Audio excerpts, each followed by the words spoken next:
நம்ம எல்லாருக்குமே தெரியும், அஜித் அவர்களோட விடாமுயற்சி படம் இப்போ ரிலீஸ் ஆகி வெற்றிகரமானு சொல்ல முடியாது. ஆமாம், அந்த வார்த்தையை சொல்ல முடியாது. ஓடிட்டு இருந்தால் சொல்லணும். ஏன்னா பார்த்தீங்கன்னா, அந்த படம் வந்து மிகப்பெரிய உள்ள வசூல் பாதிப்படைஞ்சிருச்சு அப்படின்னு தான் சொல்லணும்.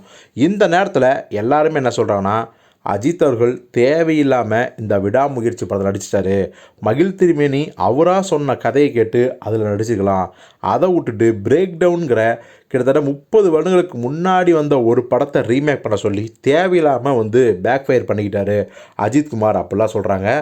ஆனாலும் கூட அஜித் வந்து நம்ம சினிமாவை வந்து பார்த்திங்கன்னா நேசிக்கிறது கம்மியாயிடுச்சு. அவருடைய ஐடியாஸ், அவருடைய எண்ணம், சிந்தனை, ஆர்வம் எல்லாமே கார் ரேஸில் தான் இருக்குது. பைக் சுற்றுப்பயணம், உலக நாடுகள் சுற்றுப்பயணம் இதில் மட்டும்தான் கவனமாக இருக்குது. ஸோ கண்டிப்பாக அவருடைய கவனம் முழுக்க முழுக்க, சிந்தனை முழுக்க முழுக்க சினிமா மேலே இல்லை அப்படிங்கிறத ரசிகர்கள் சில நாட்களாக வந்து சோசியல் மீடியாவில் வந்து சொல்லிக்கிட்டே இருக்காங்க. இதெல்லாம் ஒரு பக்கம் இருந்தாலும் கூட பார்த்திங்கன்னா, அப்படிலாம் ஒரு கிடையாது அப்படிங்கிற குரலும் கேட்க ஆரம்பிச்சிருக்கு. யார் அந்த குரல்? ரசிகர்களா? அஜித் ரசிகர்களா அப்படின்னு கேட்டால் இல்லவே இல்லைங்க. அந்த படத்தில் அஜித் கூடவே 24 ஹவர்ஸும் முழுக்க முழுக்க அவர் கூடவே இருந்து அந்த படத்தில் நடித்த ஒரு நடிகர். அவர் வேறு யாருன்னா நம்ம ஆரவ் தான். ஆரவ் அஜித்தோட அர்ப்பணிப்பை பற்றி என்ன சொல்கிறாருன்னா, அஜித் சாருக்கு வந்து சினிமாவாக இருந்தாலும் சரி, கார் ரேசிங்காக இருந்தாலும் சரி, ஷூட்டிங்காக இருந்தாலும் சரி 100% எஃபர்ட் கொடுப்பாரு. விடாமுயற்சி படத்தில் அவர் தொடர்ந்து 10 நாளாக டே நைட் ஒர்க் பண்ணி கொடுத்தாரு. ஸ்டண்ட்டு சீக்வன்ஸ் எல்லாம் பண்ணிவிட்டு செல்ஃப் ட்ரைவ் பண்ணிட்டு போய் அப்படியே குட் பேட் அக்லி படத்தோட ஷூட்டிங்கை கலந்துக்குவார். எனக்கு தெரிஞ்சு அஜித் சார் அந்த டைம் முழுக்க முழுக்க ஒரு நாளைக்கு 1 மணி நேரம் தான் தூங்குவார் அப்படின்னு சொல்லியிருக்காரு. ஆரவ் சொன்னதை கேட்ட அஜித் ரசிகர்களை நிறைய பேர் ஷாக் ஆகிட்டாங்க.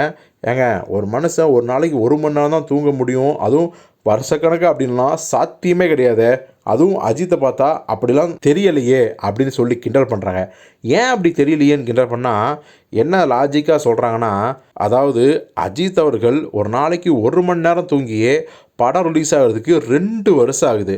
ஒருவேளை மற்றவங்க மாதிரி ஒரு நாளைக்கு 7 மணி நேரம் 6 மணி நேரம் தூங்கினா கண்டிப்பாக ஒரு படம் ரிலீஸ் ஆகிறதுக்கு 7-8 வருஷம் கூட ஆகும் அப்படின்னு சொல்லி பயங்கரமாக கிண்டல் பண்ணுறாங்க. இன்னும் நிறைய பேர் என்ன சொல்கிறாங்கன்னா, ஆரவ் உங்கள் கூட அவர் நடித்ததால், அதாவது உங்களோட சீனியர், நீங்கள் அவரை வந்து ஒரு பெரிய ஹீரோவை பாருங்கள், ரசிங்க, தப்பே இல்லை.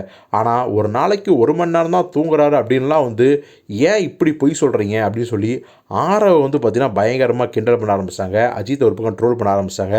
ஸோ பொறுத்திருந்து பார்ப்போம். நிஜமாலுமே அஜித் அவர்கள் ஒரு நாளைக்கு 1 மணி நேரம் தான் தூங்குறாரு அப்படிங்கிறத ஆரவ் நிரூபிப்பாரா, இல்லை போகிற போக்கில் அஜித் ரசிகர்களை குஷிப்படுத்தணும் அப்படிங்கிறதாகவே சும்மா அடிச்சு விட்டாரா அப்படின்னு.